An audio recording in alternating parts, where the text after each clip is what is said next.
Matt, congratulations on being called into the Ashes squad. What was that message like from Trevor?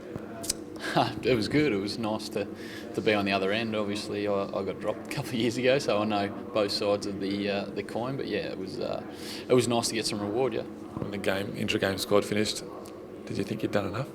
I knew I'd done enough over the last couple of years to isolate it to one game on a pretty difficult pitch, really. I thought I played all right in that game. I felt like I got in a couple of times, just got a couple of good balls. So I was comfortable that I did everything that I could to put my name up to get selected. And if it didn't happen, I was comfortable with that. And if it did, like it has, I'm really happy. What was the message from Trevor? Did he give you any specific message about what he wants from you out of the tour and the series? Not really on roll or anything like that. I'll back up Payne if something happens to him. If he gets a long-term injury, then they've got the ability to bring Alex in as well. He's over here playing T20 cricket, so no, he just said it was a good reward, obviously, for the work that I've put in, and deserve my spot in the 17-man squad, and hopefully I'll get an opportunity to play. But the form you're in, I mean, you could see yourself as a batter as well, couldn't you? Yeah, I think that's probably what I'm being looked at for sure. I'm being looked in as a batter at the moment, and it's just lucky that I can keep if something did happen to Tim in the morning of a test match, that they've got the backup there with me. So I'm certainly looking at myself as a specialist batsman on this tour, and I think the selectors are as well. How do you approach your cricket from one-day cricket to four-day cricket? Try and keep it pretty simple. Obviously, you just got to be more disciplined in the longer format. But I play pretty similar, same kind of guard. Just trying to keep it pretty structured, and I'm a pretty structured batter, so just take it throughout all three formats. To be honest.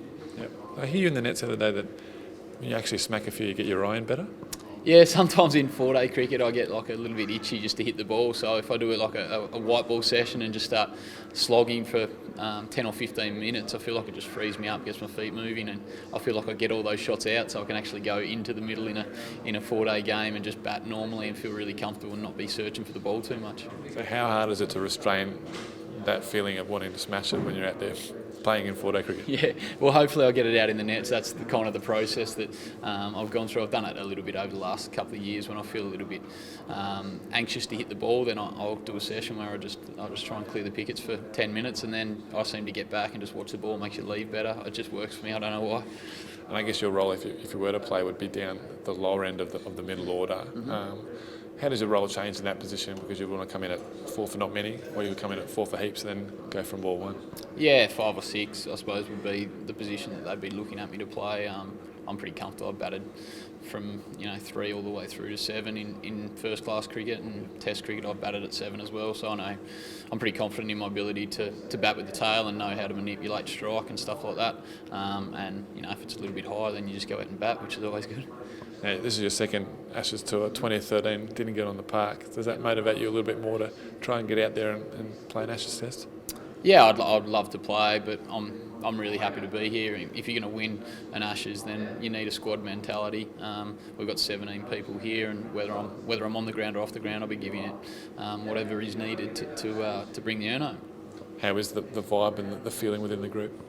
Yeah, it's pretty good. We haven't obviously got together as a 17-man squad. We've just been here for the trial game that we played. So once we get together, and I'm sure the chemistry will be really good.